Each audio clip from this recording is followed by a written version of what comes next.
Kokain adalah salah satu jenis narkotika yang paling banyak dikonsumsi selain ganja.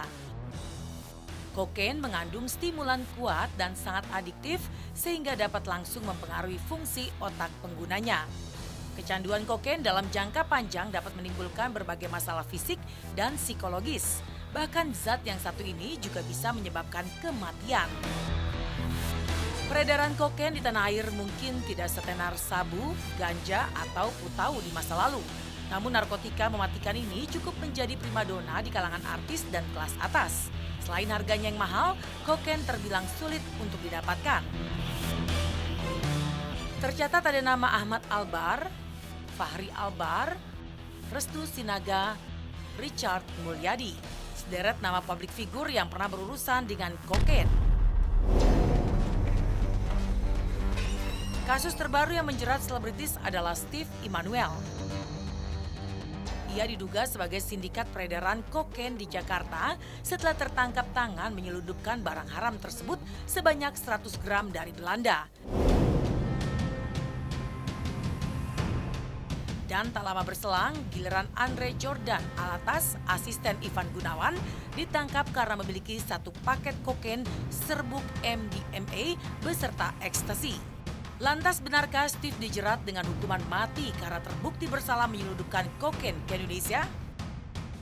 Kalau narkotik jenis golongan 1, kokain ya, di pasal 113 Undang-Undang 35 2009 itu jelas hukumannya mati. Apalagi di sana dikatakan di atas 5 kg. Itu bunyi pasalnya. Jadi sudah tidak boleh tawar-menawar, tinggal penyidiknya bisa membuktikan. Tatkala dia menyelundupkan itu terbukti, ya buktinya lolos, itu penyelundupan masuk, dia mengimpor. Ya jelas hukuman mati berlaku bagi tersangka. Meski sudah banyak yang dipenjara untuk kasus narkotika, para bandar, pengedar, dan pemakai tidak pernah berhenti. Ibarat mati satu, tumbuh 1000. Narkotika punya cara tersendiri menghancurkan bangsa. Khususnya di dunia hiburan, kini ada 3 nama artis yang tengah jadi incaran polisi untuk ditangkap. Siapa saja mereka?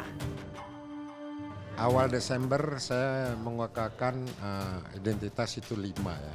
Ada N, ada C, ada S, ada A. Itu 5-5-nya udah diungkap.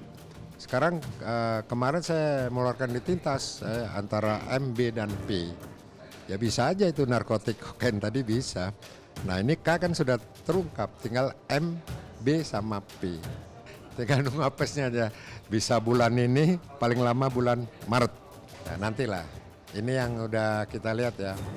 Kok nggak berubah-berubah, dihimbau juga nggak mau-mau. Terus kelihatannya ya paling nggak seminggu dia menggunakan. Tinggal nunggu apesnya jadi ketangkep. Dunia hiburan memang terbilang rentan terhadap peredaran narkotika.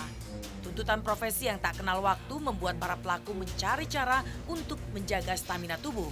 Namun tak sedikit yang salah jalan, mereka akhirnya memilih narkoba sebagai pelarian. Kalau saya memagarinya gini, lingkup saya pilih teman yang betul, lingkungan yang baik. Dari situ mudah-mudahan ya jauh lah dari kayak gitu-gitu. Kan bisa kelihatan ya kalau ingin menilai seseorang kadang-kadang gini, lihat aja 3 atau 5 orang teman terdekatnya. Itu ketahuan tipenya apa. Menurut aku itu sih benar-benar pilihan kita mau jadi seperti apa. Tapi memang tanggung jawab sebagai artis, berprofesi atau bekerja sebagai artis itu memang lebih besar menurut aku. Karena kita ini benar-benar dilihat dan diperhatikan sama orang banyak dan dicontoh pula. Nggak semuanya begitu gitu kan. Itu kan asumsi-asumsi orang yang melihat dari luar gitu kan. Bukan hanya di kalangan artis, semuanya juga ya kan banyak lah ya. Jadi mungkin karena artis itu public figure, jadi kalau sekali kena mungkin nah itu baru di-post gitu kan, seperti itu. Kalau saya rasa sih ya nggak semuanya gitu, karena tahu bahwa narkoba itu barang haram dan artinya menyakitkan dan menyiksa gitu loh. Itu tuh ya sebenarnya dekat di kalangan artis ya, iya saya akuin sih. Makanya banyak yang teman-teman artis yang dapat masalah terciduk atau apa gitu. Ya saya akuin memang dekat banget sama kalangan artis. Lantas apakah hukuman mati bagi sindikat dan pengedar narkotika layak untuk diberikan? Tak pandang bulu, tak pandang strata di masyarakat. kalau memang sebenarnya ada cara lain untuk bisa menekan atau menghilangkan peredaran zat-zat kimia yang berbahaya itu sih alangkah baiknya jangan mati dulu ya. Tapi kalau mungkin sekarang nggak ada cara lain gitu, udah harus seperti itu gitu, udah segala macam usaha dilakuin tapi masih aja terus makin banyak, makin berkembang. Gue setuju aja lah. Kalau menurut Dinar ya kalau pengedarnya kan misalkan ngedarin itu sampai ke berapa ribu orang atau juta orang terus banyak yang meninggal, menurut Dinar itu dihukum mati. Tapi kalau yang memakai ya janganlah, maksud itu dia kan sakit, dia tuh kayak mungkin terbawa pergaulan kayak gitu-gitu, atau dia tuh nggak apa sih biasanya tuh orang yang apa namanya itu nggak punya pendirian kan suka kebawa teman kayak gitu-gitu kan, dia jadinya sakit kalau ngonsumsi narkoba. Sebaiknya sih menurut Dinar direhabilitasi kan, kasihan gitu. Kalau menurut saya sih pantas-pantas aja ya, maksudnya kita semua di mata hukum sama kok Mas, maksudnya nggak harus gara-gara di artis nggak dapat hukuman berat ya, maksudnya kalau memang dia pantas untuk dihukum berat ya kenapa enggak gitu ya, kalau dia melakukannya dengan sadar dan dengan ya maksudnya entah nggak tahu ya, entah sengaja atau tidak sengaja, menurut saya sih pantas-pantas aja sih, karena semua orang mata hukum sama menurut saya.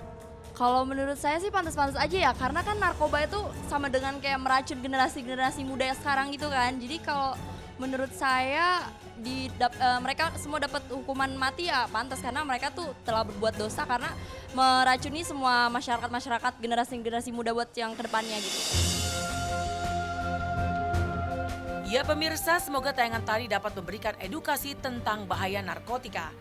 Terlebih jika menggunakan barang laknat tersebut hanya terdapat dua pilihan, penjara atau mati.